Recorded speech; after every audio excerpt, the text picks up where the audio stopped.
Doctor Murli Lal, YouTube channel health is a right, सेहत हक है, सेहत हक है।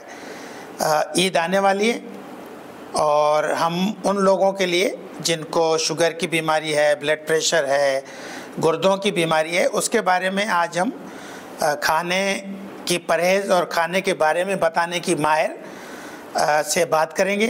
वो हमें बताएंगी कि इन बीमारियों में किस चीज़ का एहतियात करना है। तो मैडम, ये जैसे शुगर के मरीज़ हैं, उनको क्या करना चाहिए, ईद में क्या एहतियात करनी चाहिए? सबसे पहले तो सर बहुत शुक्रिया आपका मुझे मदऊ करने का। जो शुगर के मरीज़ हैं ख़ास तौर पे उनको ईद उल फितर के मौके पर ये कोशिश करनी चाहिए कि ज़्यादातर मुरगन ग़िज़ाएँ, तली हुई चीज़ें और जो तेज़ मीठे मशरूबात हैं जैसे कोल्ड ड्रिंक और जूसेस हैं, उनको अपनी ग़िज़ा में तर्क कर दें। इसके अलावा कोल्ड ड्रिंक और जूसेस के अलावा पानी का इस्तेमाल ज़्यादा करें। आप ठंडा पानी भी ले सकते हैं।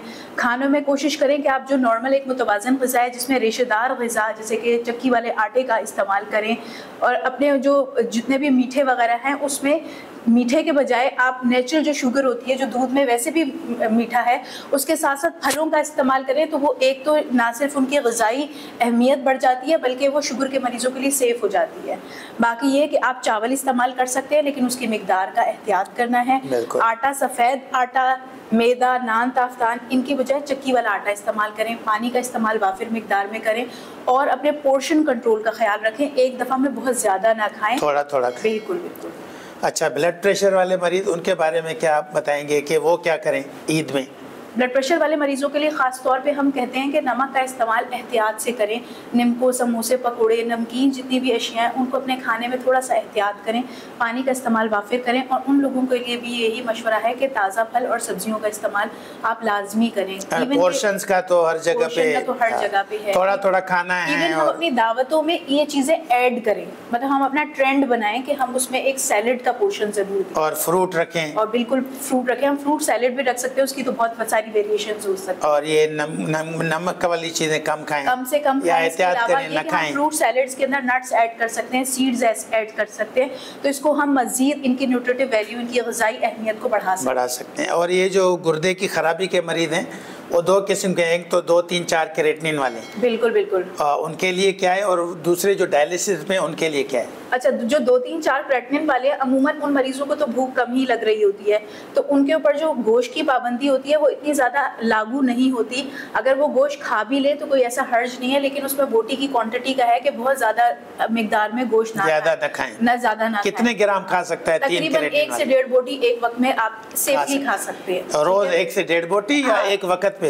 एक मतलब अगर बहुत फ्रीक्वेंटली नहीं, और हफ्ते में 2 से 3 दफा भी आप खा सकते हैं। 1 से 1.5 बोटी रोजाना, 1 बोटी आप खा सकते हैं। और ये जो डायलिसिस पे हैं उनको क्या करना चाहिए? डायलिसिस के मरीज है उनको हम कहते हैं कि जरा गोश्त का इस्तेमाल ज्यादा करें आप, क्योंकि आपको प्रोटीन की ज्यादा जरूरत होती है, ना सिर्फ गोश्त का बल्कि डायलिसिस के मरीजों को हम चाहते हैं कि अंडे की सफेदियों का इस्तेमाल भी ज्यादा करें। दूध जो है वो अपने फास्फोरस के अपने रिपोर्ट के हिसाब से आप दूध का इस्तेमाल करेंगे। और इसके अलावा नमक की एहतियात, चाहे वो डायलिसिस शुरू हुई है या नहीं हुई, दोनों सूरतों में आपके नमक की एहतियात करनी है। नमकीन चीजें जो है वो कम से, और ये पानी और ये जो मशरूबात हैं वो हम कहते हैं कि कम पिए वरना सीने में जमा होगा। जो डायलिसिस डिपेंडेंट मरीज सांस फूलेगी, डायलिसिस डिपेंडेंट मरीज है, उनके लिए है कि पानी आप अपने पेशाब की मिकदार के हिसाब से ले लें। 24 घंटे का पेशाब नाप के उससे 2 गिलास इजाफा करके ले सकते हैं। और ये पोटेशियम भी बढ़ता है इन मरीजों का। बिल्कुल। उनको क्या करना? पोटेशियम के लिए फिर हम ये है कि फल, सब्जियां, और इसके अलावा सब्जियों में जो हरे पत्ते वाली सब्जियां हैं वो, बेसन वाली चीजें और खुश्क मेवा और जो जूसेस हैं वो पोटेशियम ज्यादा बढ़ाते हैं। तो बस खुसूसन ये जिन चंद